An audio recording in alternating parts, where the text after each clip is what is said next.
राष्ट्र हो गया, उसके बाद राष्ट्रगान तब उसको अडॉप्ट किया गया है।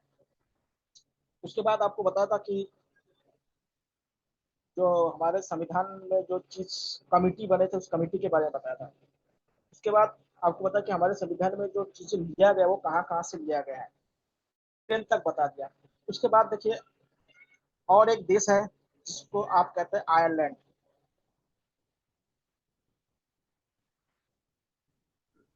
Excuse me sir. हाँ बताइए। सर जो आपने बोला ना कि भारत सरकार अधिनियम 1935 से हाँ हाँ, ये भाग जो लिया था, मतलब ये समझ में नहीं आया, ये क्या चीज था ये मैं तो। देखिएगा क्या, जब यहाँ पे ब्रिटिश रूल था ना, ब्रिटिश रूल जब था तो हाँ।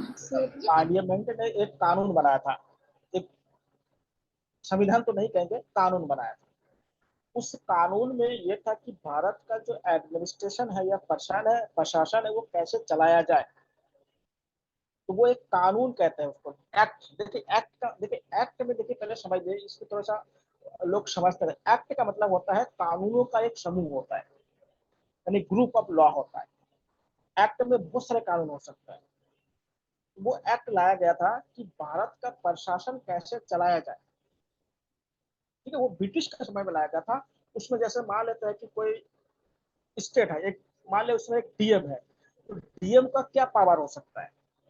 तो डीएम के पावर का क्या, जब कहीं कहीं लिखा होगा तभी तो हम उसका यूज कर सकेंगे ना।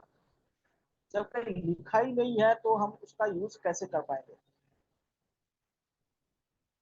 ठीक है, जब कहीं लिखा तो उस एक्ट में लिखा हुआ था कि एक डीएम का पावर क्या होगा, एक तहसीलदार का पावर होगा, एक विधायक का क्या पावर होगा, एक मुख्यमंत्री का क्या पावर होगा, एक जो राज्यपाल होंगे उसका क्या पावर होगा, एक जो पुलिस होगा उनका क्या पावर होगा, क्या कर्तव्य होगा। वो सारे क्या था, एक नियम बना हुआ था।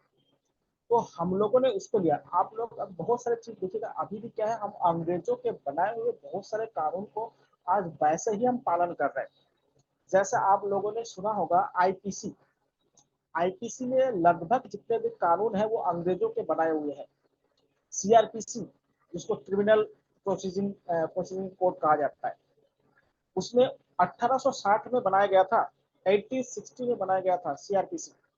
और वो क्या होता है आज भी हम होता है पुलिस एक्ट, 1860 में बनाया गया था। आज भी वही पुलिस एक्ट क्या है, इंडिया में लागू है। इसलिए देखिएगा आजकल क्या, उसी एक्ट के अंतर्गत पुलिस काम करेंगे ना तो पुलिस सही से काम नहीं कर पा रहे। इसलिए देखिए कहीं पे दंगा हो जाने पर पुलिस सही से काम ही नहीं कर पाते। अभी देखिए हरियाणा में दंगा हो गया, पुलिस काम नहीं कर पाया। क्यों नहीं काम कर रहा है, क्योंकि पुलिस को उस तरह से बनाया नहीं गया है। पुलिस को जब औपनिवेशिक शासन थे उस कानून को अभी भी लागू हुआ है। और अंग्रेजों ने पुलिस को इसलिए बनाया गया कि यहाँ के जनता को दमन कर पाए। और आज देखिए हमारा जो राज्य है ना, या देश या राष्ट्र कहेंगे, ये कल्याणकारी राज्य है या कल्याणकारी देश है। और कल्याणकारी देश में पुलिस, अब उत्तराखंड के पुलिस को देखिए क्या होगा, मित्र पुलिस लिखा रहता है। क्या उत्तराखंड में अगर ऐसे कुछ हो जाएगा तो पूरी मित्र पुलिस प्रक्रिया काम करेगा, नहीं कर पाएगा। अगर मान लेते जैसे मणिपुर में हो गया, अगर उत्तराखंड में अगर कुमाऊं और गढ़वाल के बीच में अगर किसी तरह के दो जो रीजन है इसमें किसी तरह से अगर तनाव हो जाता है तो जो गढ़वाल वाले पुलिस है वो कुमाऊनी व्यक्ति को नहीं बचा पाएंगे। या जो कुमाऊनी जो पुलिस है वो गढ़वाल के व्यक्ति को नहीं बचाएंगे, जो मणिपुर में आज हो रहा है। तो वो जो रूल है वो अंग्रेजों के बनाए हुए हैं। तो ये जो एक्ट है वो अंग्रेजों के बनाए हुए हैं, उसको हमने जैसे था वैसे ही हमने ले लिया, थोड़ा बहुत चेंज करके लिया। इसलिए भारत में अभी भी बहुत सारे क्या था, लॉ में सुधार करना है। तो ये धीरे धीरे होगा। और मेन दिक्कत जानते क्या है, जो पॉलिटिकल क्लास है उनको सुधार करना चाहिए, लेकिन पॉलिटिकल क्लास ही सुधार नहीं करना चाहता है। क्योंकि इनसे उनको क्या फायदा होता है, क्योंकि ऐसा कोई नेता नहीं है जिनके ऊपर केस नहीं है। तो अगर वो अगर सुधार करेंगे, नए कानून बनाएंगे तो वही खुद फंस जाएंगे। तो इसलिए क्या है। और दूसरी बात है कि जितने भी दंगे होते हैं वो करवाने वाले नेता ही होते हैं, तो फिर वही फंस जाने वाले होते हैं। तो ये आम आदमी कहाँ दंगा कर पाएंगे, उनके रोटी रोजी के चक्कर में जिंदगी बर्बाद हो जाता है, वो दंगा कहाँ कर पाएंगे। उनको तो उसका ज्यादा है। और दूसरी बात आप लोगों को देखा होगा, दंगे होते किसी नेता के लोग मरते नहीं है, या नेता के लड़के घर वाले नहीं मरते हैं, आम लोग ही मरते हैं। तो लोगों को अब समझाना बहुत मुश्किल है, वो दंगे में कूद पड़ते हैं।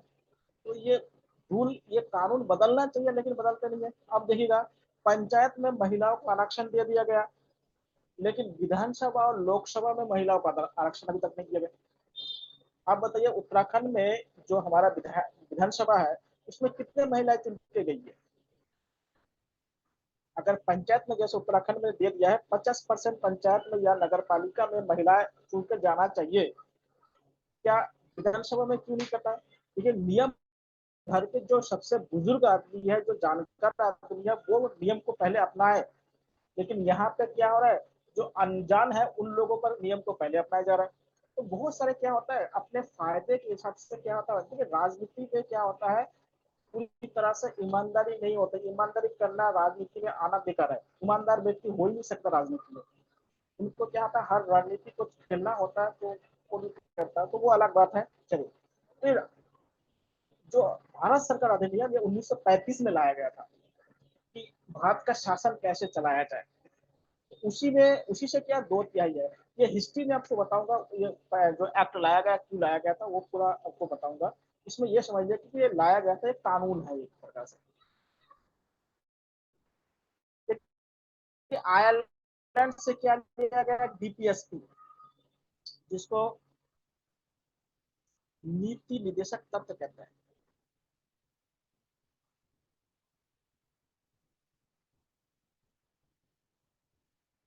ये कहां से लिया गया, आपके आयरलैंड से लिया गया है, जिसको डीपीएसपी कहा जाता है, तो उसको आयरलैंड से लिया गया। उसके बाद जर्मनी,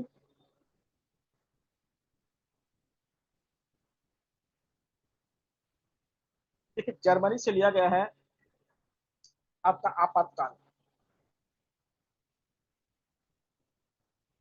ये सब डिटेल से आपको बाद में पढ़ाऊंगा, इसमें अभी थोड़ा सा समझ लिया लिया गया है, कहाँ से इतना समझ लिया।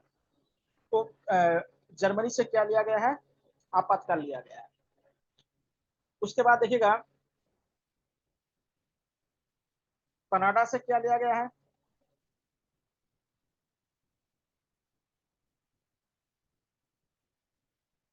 संघीय व्यवस्था।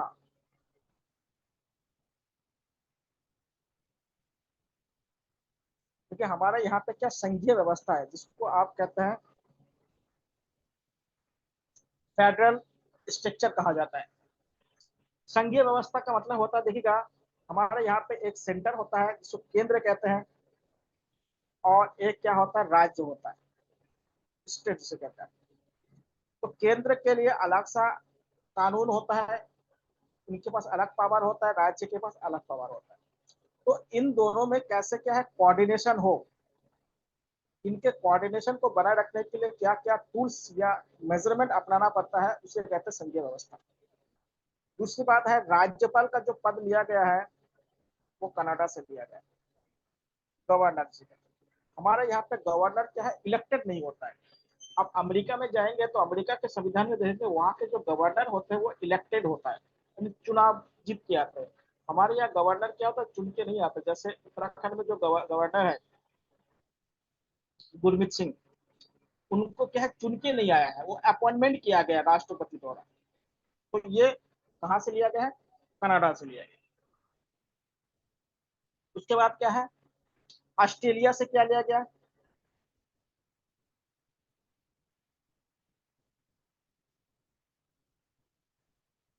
देखिए ऑस्ट्रेलिया से लिया गया समवर्ती सूची, जिनको कंक्रीट लिस्ट कहते हैं। ये हमने ऑस्ट्रेलिया से लिया है। ये बताऊंगा, एक करके सब सब बताना पड़ेगा आपको, बताऊंगा ये कौन कौन सा लिस्ट होता है।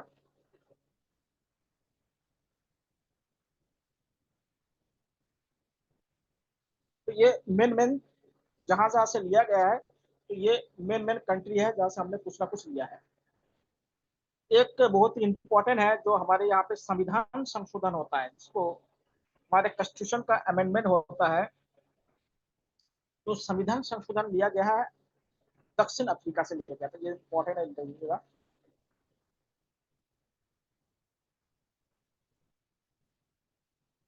दक्षिण अफ्रीका,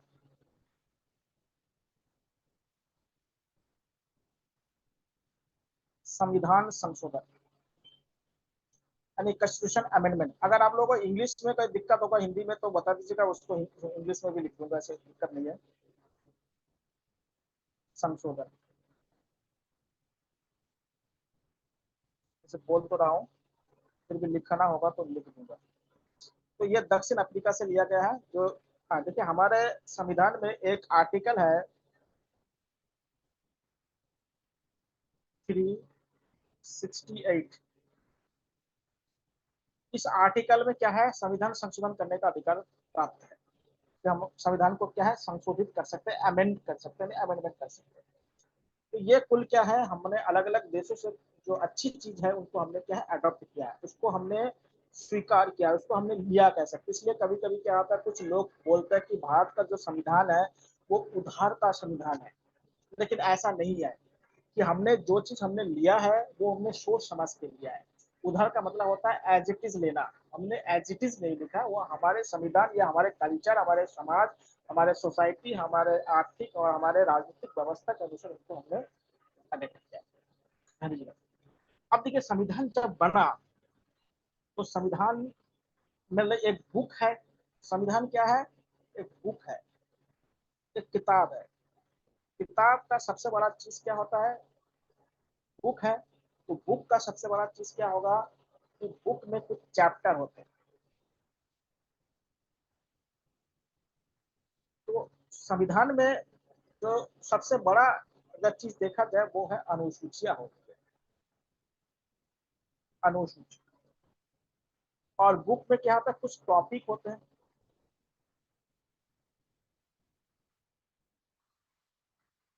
इसको हम कह सकते हैं भाग, संविधान के कितने भाग, पार्ट्स। और बुक में कुछ लेसन होते हैं, पाठ होते हैं, उसको हम कह सकते हैं अनुच्छेद। ये सबसे बड़ा क्या है, अनुसूची है। उसके बाद क्या है, भाग है। उसके बाद क्या है, अनुच्छेद है।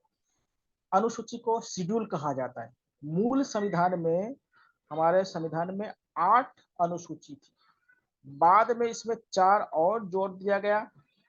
वर्तमान में ये कितना है, 12। ध्यान दीजिएगा। तो अनुसूची या इसको शेड्यूल कहा जाता है।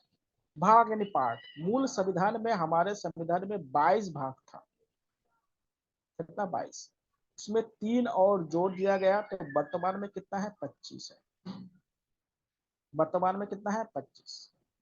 मूल संविधान में हमारे पास जो आर्टिकल था वो 395 था। अब ये बढ़ के कितना हो गया, ये बढ़ रहा है, ठीक है। ये अब आर्टिकल ज्यादा छोटा चीज है, ये ज्यादा होता है।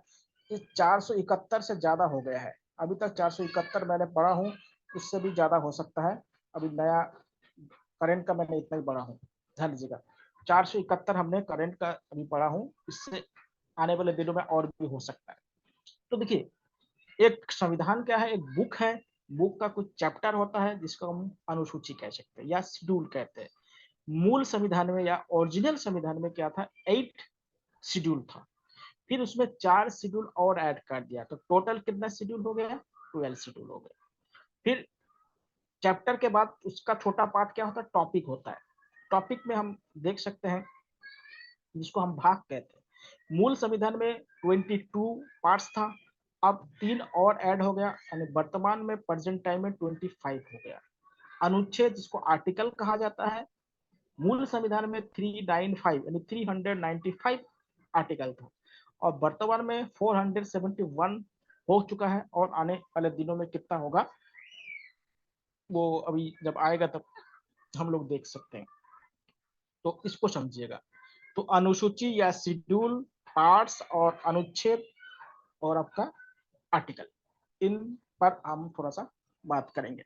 तो पहले हम बात करते हैं शेड्यूल्स या अनुसूची पर बात करते हैं।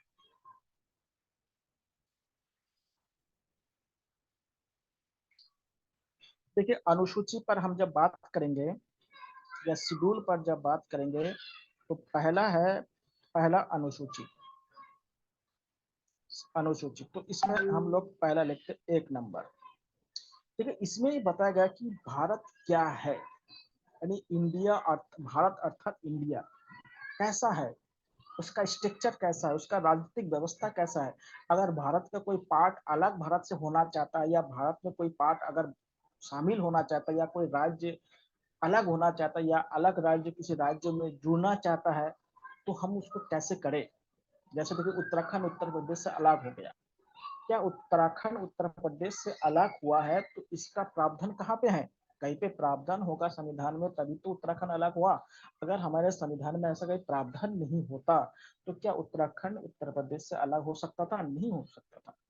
तो कहीं ना कहीं तो प्रावधान होगा, तो वो शेड्यूल 1 में है। शेड्यूल 1 में बताया गया कि भारत क्या होगा, राज्यों का संघ होगा,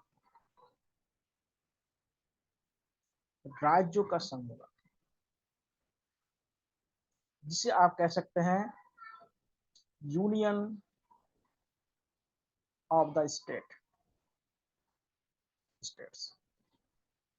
यानी भारत कैसा है, यूनियन है। यानी कुल मिला क्या है, भारत क्या है, राज्यों से बना हुआ है। इंडिया क्या है, राज्य को आपस में मिला के एक देश बना है। बल्कि राज्य खुद सेंटर को नहीं बनाया, बल्कि सेंटर यानी जो संघ है या जो सेंटर है वो उसने राज्यों को बनाया है। इसलिए आप लोग देखे होंगे कि सेंट्रल गवर्नमेंट के पास पावर ज्यादा होता है। आजकल आप लोगों ने न्यूज में देखा होगा, ईडी सीबीआई का नाम तो सुना ही होगा, कि हर किसी नेता पर लगा दिया जा रहा है। तो पावर किसके पास है, सेंट्रल गवर्नमेंट के पास पावर है। तो सेंट्रल गवर्नमेंट के पास ज्यादा पावर होता है। क्यों बताया, क्योंकि यूनियन ऑफ स्टेट है इंडिया, कैसे यूनियन ऑफ द स्टेट है। तो राज्य का संघ का उल्लेख क्या है, अनुसूची 1 में किया गया है। इसलिए भारत के जो राज्य है वो भारत से अलग नहीं हो सकता है। अगर उत्तराखंड बोले कि मैं अलग होकर क्या चाइना में मिल जाऊंगा, तो उत्तराखंड गवर्नमेंट नहीं कर सकते ये चीज। वो अलग है कि चाइना जीत के ले जाए तो अलग हो सकता है, लेकिन उत्तराखंड गवर्नमेंट चाह के क्या है, चाइना से नहीं मिल सकता है। समझिए इसको बात को। लेकिन भारत सरकार चाहे तो उत्तराखंड को फिर से उत्तर प्रदेश में मिला सकते हैं, या हो सकता है कि हिमाचल में मिला दे, या हो सकता है कि क्या क्या है कि यूपी के और वाले भाग को क्या है उत्तराखंड में मिला दे। देखिए अब चर्चा भी चल रहा है, लेकिन होगा कि नहीं होगा अलग बात है। क्योंकि यूपी को बहुत दो चार पांच भागों में डिवाइड करके क्या है, कुछ क्षेत्र और उत्तराखंड में मिलाने की बात चल रहा है। लेकिन होगा कि नहीं होगा ये अलग बात। जैसे पीलीभीत हो गया, उसका सहारनपुर वगैरह, मुजफ्फरनगर, ये वाले क्षेत्र को मिलाने की बात चल रहा है। लेकिन होगा कि नहीं होगा ये अलग बात है, लेकिन कर सकता है। अगर भारत सरकार चाहे तो ये हो सकता है। लेकिन स्टेट गवर्नमेंट चाहेंगे तो ऐसा नहीं हो सकता है। हाँ जी। तो ये क्या है, ये पहली अनुसूची में ये चीज बताई गई है। ठीक है, दूसरे में क्या बताया गया है कि जो अनुसूची दूसरा है, जो हमारे यहाँ पे जो संवैधानिक और जो इलेक्टेड पर्सन होते हैं, जो चुनाव से जीते हुए पर्सन होते हैं, यानी कुल मिला के गवर्नमेंट के जो पार्ट्स होते हैं, या कह सकते हैं हमारे यहाँ के जो गवर्नमेंट के जो पार्ट होते हैं, जैसे राष्ट्रपति हो गया, प्रधानमंत्री हो गया, राज्यपाल हो गया, मुख्यमंत्री हो गया, इनका वेतन भत्ता कैसा होगा। इनका क्या होगा, वेतन भत्ता के बारे में बात की गई है। तो इसमें कह सकते हैं संवैधानिक पद, जो हमारे यहाँ पे संवैधानिक पद पे है, संवैधानिक जो अधिकारी है या संवैधानिक जो पद है, उस पद का क्या वेतन और भत्ता, यानी सैलरीज और जो अलायंस दी जाती है, उसके बारे में बात। जैसे राष्ट्रपति को बहुत सारे वेतन मिलते हैं, उसके बाद भत्ता भी मिलता है। राष्ट्रपति को 5 लाख रुपए पर मंथ वेतन मिलते हैं, और बहुत सारे क्या होता है अलाउंस मिलते हैं, भवन मिलता है, आने जाने का मिलता है। ये सारी चीज क्या है, शेड्यूल 2 में बताया गया है।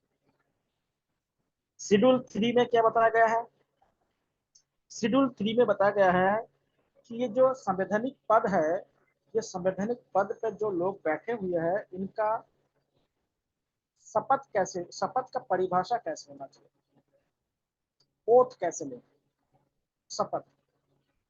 प्रधानमंत्री का शपथ अलग होना चाहिए, मंत्री का शपथ अलग होना चाहिए, राज्यपाल का शपथ अलग होना चाहिए, राष्ट्रपति का शपथ अलग होना चाहिए, क्योंकि उनका कर्तव्य अलग अलग होता है। तो कर्तव्य के अनुसार क्या है, शपथ भी क्या है परिवर्तित होता है। तो शपथ कैसा होना चाहिए, ओथ कैसे लिया जाए, तो ओथ के बारे में इसमें बात की गई। किसके बारे में बात की गई, ओथ। फोर्थ के बारे में बात। फोर्थ में क्या है, राज्यसभा के बारे में बात की। आज आप लोगों ने अगर राज्यसभा में देखे हो तो जो दिल्ली वाला बिल है उसमें बहुत बड़ा डिबेट हुआ है।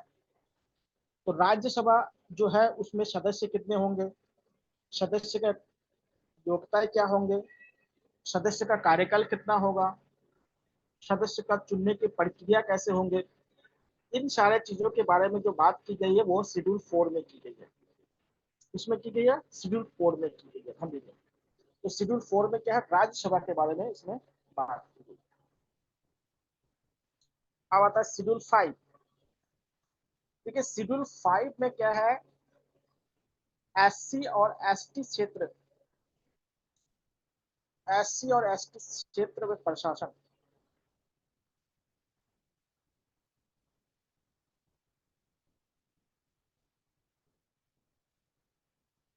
यानी जो अनुसूचित जाति और अनुसूचित जनजाति होते हैं उनके एरिया में कुछ उन लोगों को कुछ विशेष सुविधाएं दी जाती है, क्योंकि उनका कल्चर क्या होता है बाकी जो भारत के लोग हैं उनसे कुछ अलग होता है। जैसे उत्तराखंड या कहीं भी हमारे देखिएगा भारत में बहुत जो टूरिज्म आते हैं वो क्या होता है S C S T culture को देखने के लिए आते हैं। बहुत सारे कल्चर जैसे उत्तराखंड में भोटिया हो गया, जोनसारी हो गया, खोकसा हो गया, थारू हो गया, राजी हो गया, ये जो जनजाति है, या एससी में बहुत सारे टमटा जी हो गया, आर्य हो गया, ये बहुत सारे होते हैं, सभी का नाम नहीं लेना नहीं सकता। तो इनका कल्चर अलग होता है। इसके देखिएगा आजकल आप लोगों ने एक बिल के बारे में चर्चा सुने होंगे, कॉमन सिविल कोड के बारे में सुना होगा, यूसीसी के बारे में चर्चा सुना होगा। ठीक है, यूसीसी लाने में भी क्या होता है, इन क्षेत्र के प्रशासन के हिसाब से क्या होता है, यूसीसी लाना बहुत कठिन काम है। केवल मुसलमानों के लिए कोई आपत्ति नहीं है, मुसलमानों के साथ साथ एससी और एसटी के कुछ रीति रिवाज होते हैं उनको कैसे बदला जाए, ये भी बहुत बड़ा क्या है, चैलेंज है। जो बाकी हिंदू समाज है उनको तो बदल सकते हैं, लेकिन जो एस सी एस टी का बहुत सारे रीति रिवाज है और उनको गवर्नमेंट अभी भी इम्प्रूव किया हुआ है, चलता है वैसे चल रहा है, उसको बदला नहीं जा सका। तो उनको कैसे बदले, जैसे आप लोग जानते हैं कि जोनसरी जो जनजातीय है उसमें क्या है, बहुपति विवाह होता है। आप लोग जोनसरी जानते हैं कि जो चक्राता वाला क्षेत्र में रहते हैं, वो जोनसरी लोग क्या है अपने आप को पांडव के वंशज मानते हैं। तो उसमें क्या होता है, एक कन्या का विवाह उनके पूरे परिवार के भाई के साथ होता है। तो अब चैलेंज ये है कि जब यूसीसी बनेगा तो ये विवाह प्रथा को बंद करना पड़ेगा। अब कैसे होगा ये, केवल भारत में एक जनजाति नहीं है, बहुत सारे हैं। उसके बाद क्या है, छत्तीसगढ़ या इस साइड में बहुत सारे ऐसे हैं कि उनमें विवाह भाई बहनों में शादी होती है, बहुत सारी जनजाति है, उनको कैसे बंद करेंगे। उसके बाद आप दक्षिण भारत में चलिएगा, मामा और जो भांजी होते हैं उनमें शादी होती है। बहुत सारे ऐसे चीज है जो बदलना बहुत ही मुश्किल काम है। उसके बाद राजस्थान वाले में बहुत सारे भील जनजाति होते हैं, उसमें अलग अलग कल्चर है। तो इसमें क्या होता है, इसलिए जो एससी और एसटी क्षेत्र है वहां पे प्रशासन अलग होता है, वहां पे सामान्य कानून लागू नहीं होता है। दूसरी बात है, जो एससी एसटी का जमीन होता है वो सामान्य लोग खरीद नहीं सकते हैं। ये बहुत सारी क्या होता है, जो आर्थिक और सामाजिक जो व्यवस्था है इसको बदलना बहुत मुश्किल है, इसलिए इनका प्रशासन अलग से होता है। तो उसको भी ध्यान रखिएगा। उसके बाद छठा क्या है, शेड्यूल, इसमें 4 राज्य है, असम, मेघालय, त्रिपुरा और मिजोरम। यहाँ के जो जनजाति है उसे कहते हैं एसटी, शेड्यूल ट्राइब, इनके लिए अलग प्रशासन है।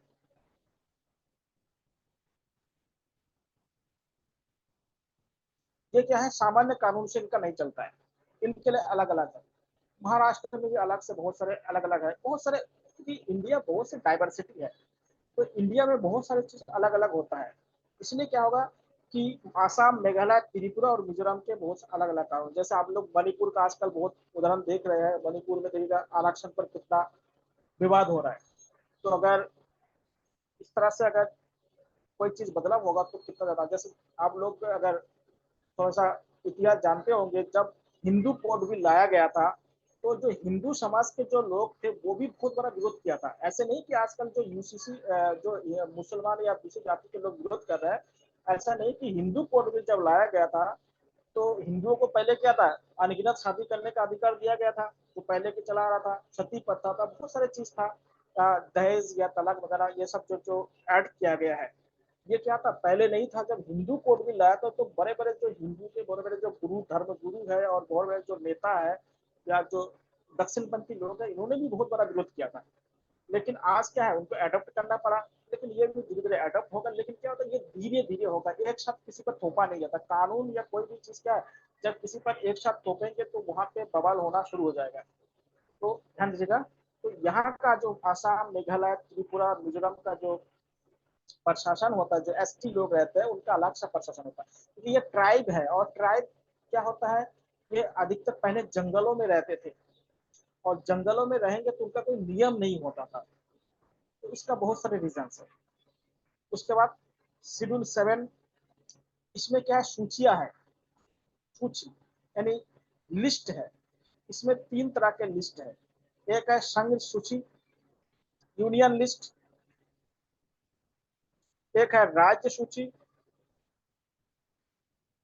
इसको स्टेट सूची लिस्ट कहते हैं, और एक है संवर्ती,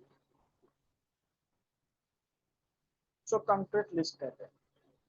इस पर कानून बना सकता है केवल केंद्र सरकार बना सकता है, संसद इस पर कानून बना सकता है केवल। इस पर जो जितने भी विषय होते हैं उस पर क्या होता है, विधानसभा कानून बना सकता है, विधानसभा। और इस पर क्या है, संसद और विधानसभा दोनों कानून बना सकते हैं।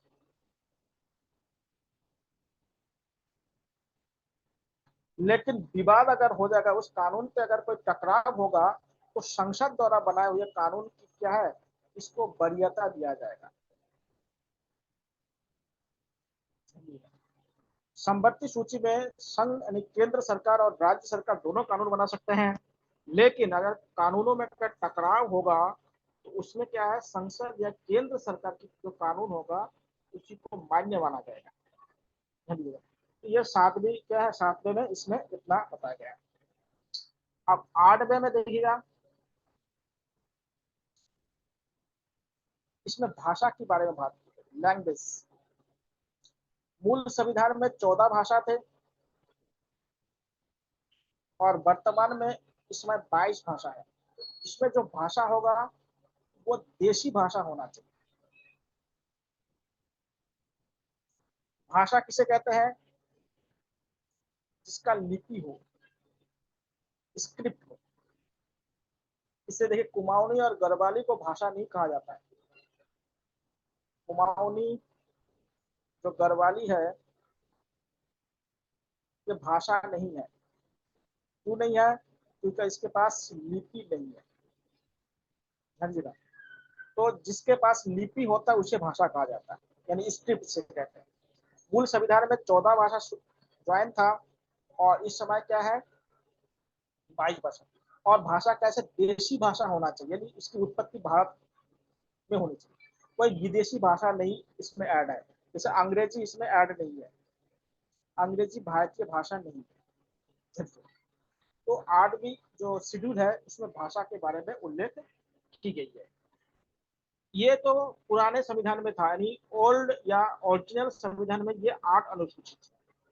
अब इसमें 4 अनुसूचित जो और जोड़े गए हैं, उसमें अमेंडमेंट के माध्यम से जोड़ा गया है। इसमें देखिए, नवा जो अनुसूची है उसको जोड़ा गया था 1951 में जोड़ा गया था। और इस बार ये भारत में जो संविधान संशोधन, प्रथम संविधान संशोधन के माध्यम से जोड़ा गया था, प्रथम संविधान संशोधन।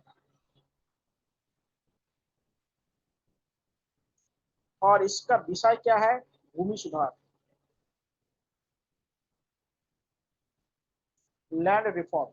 अभी आपको पता था कि जब हमारे यहाँ पे देशी राजा, नवाब या जमींदार थे ना, उनके पास बड़े बड़े भूमि थे, तो वो किसी को देना नहीं चाहते थे। तो कौन देना चाहेगा, तो उनसे भूमि को छीनने के लिए, उनसे भूमि को लेके गरीबों या जिनके पास भूमि नहीं था उनको बांटने के लिए कानून बनाया गया था।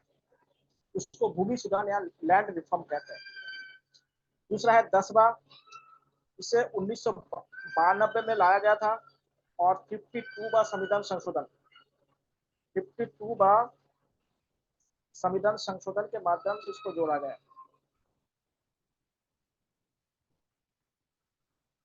और इसमें क्या है, दल बदल निरोधक कानून, एंटी डिफेक्शन लॉ, क्या कहते हैं, एंटी डिफेक्शन लॉ। आप लोगों ने 2016 में उत्तराखंड में देखा होगा, आप लोगों ने बहुत सारे जो कांग्रेस के लोग थे वो बीजेपी में शामिल हो गए और हरीश सिंह रावत सरकार गिर गई थी उत्तराखंड में, आप लोगों को देखा। तो उसमें जो जब कोई व्यक्ति किसी दूसरे पार्टी के या चुनाव चिन्ह से जब चुनाव जीतते हैं तो जब दल छोड़ के दूसरे दल में नहीं जा सकते। जाने के लिए एक शर्त है कि जो पार्टी है उस पार्टी का अगर 2/3 लोग अगर उस दल को छोड़ के दूसरे दल में चले जाए या दूसरा दल बना ले तभी जा सकते, नहीं तो उनकी सदस्यता रद्द हो जाएगी। जैसे आप लोगों ने देखा 2016 में क्या है, जो 10 विधायक जो कांग्रेस से जो बीजेपी में चले गए थे उनकी सदस्यता रद्द हो गई थी। लेकिन अभी अगर न्यूज में आप लोग देखे होंगे, जो महाराष्ट्र में शिवसेना के जो विधायक गए हैं उनमें क्या है, वो पार्टी तोड़ के जो मेन पार्टी वो बन गए हैं। क्यों बन गए, क्योंकि उनमें 2/3 से ज्यादा विधायक क्या है चले गए। अगर 2/3 से ज्यादा जाएंगे तो पार्टी बरकरार रहेगा, जो तोड़ के जाएगा जिसके पास 2/3 होगा पार्टी उसका होगा। अगर उससे कम होगा तो वो सदस्य की सदस्यता चली जाएगी। तो जैसे महाराष्ट्र में हुआ था, एक नाथ शिंदे वाला आप लोगों ने देखा होगा, उसमें उनकी पार्टी क्या, जो मूल शिवसेना उनका बन गया। लेकिन जो उत्तराखंड में हुआ था, जो कांग्रेस से जो बीजेपी में गए थे उनकी सभी की सदस्यता रद्द हो गई। तो इसे कहते हैं एंटी डिफेक्शन लॉ कहा जाता है, क्योंकि आप जानते हैं कि केवल क्या है, आम आदमी ही खरीद बिक्री नहीं होता है। इन सांसद और विधायक को जो लोग जनता जो ईमानदारी से इनको चुनते हैं, ये लाखों करोड़ों अरबों में बिक जाते हैं। जैसे आप लोगों ने सुना होगा 2012 में उत्तराखंड में विधायक बिका था। उस समय बहुत कीमती में विधायक बिका था, कौन बिका ये बात पूछिएगा तो ऐसे होता रहता है। अब देखिए, जो 11 शेड्यूल है और जो 12 है वो एक साथ पारित हुआ था। ये दोनों 1992 में पारित किया गया था। और इसको 73वां संविधान संशोधन, 73वें संविधान संशोधन के माध्यम से पारित किया गया था।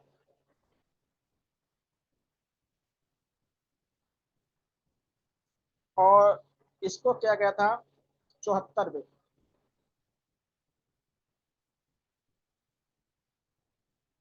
74 संशोधन अमेंडमेंट के माध्यम से।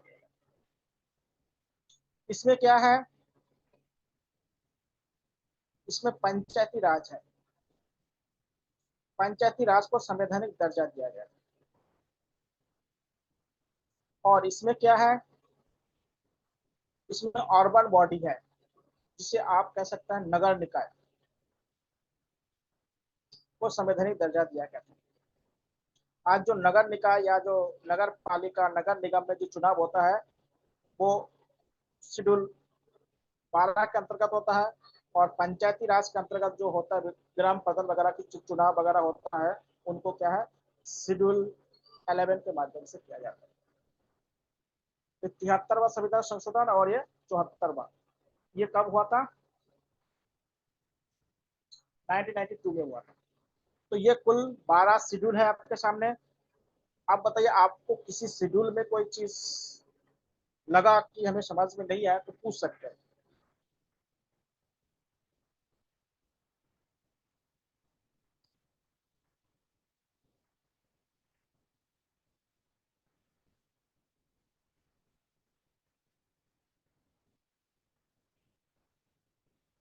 कोई भी चीज अगर नहीं समझ में आया तो पूछ सकते हैं। आप लोगों को आवाज मिल रहा है ना।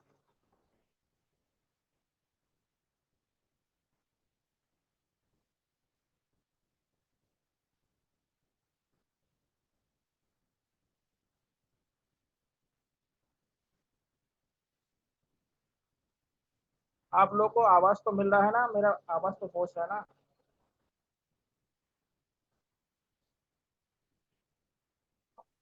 यस सर, आ रही है आवाज। हाँ, कोई दिक्कत है तो पूछिए। शेड्यूल में कोई कहीं पे भी नो समस्या? Sir, no sir. No sir, ठीक है। और कोई क्वेश्चन यस है तो पूछ। सर। और कोई क्वेश्चन इसके अतिरिक्त? ठीक है, जहां नहीं समझ में आएगा तुरंत पूछिएगा। चलिए तब आज यहाँ तक क्लास समाप्त करते हैं, फिर कल शुरू करेंगे। ठीक है, अगर कोई क्वेश्चन नहीं है तो चलिए, सभी को गुड नाइट।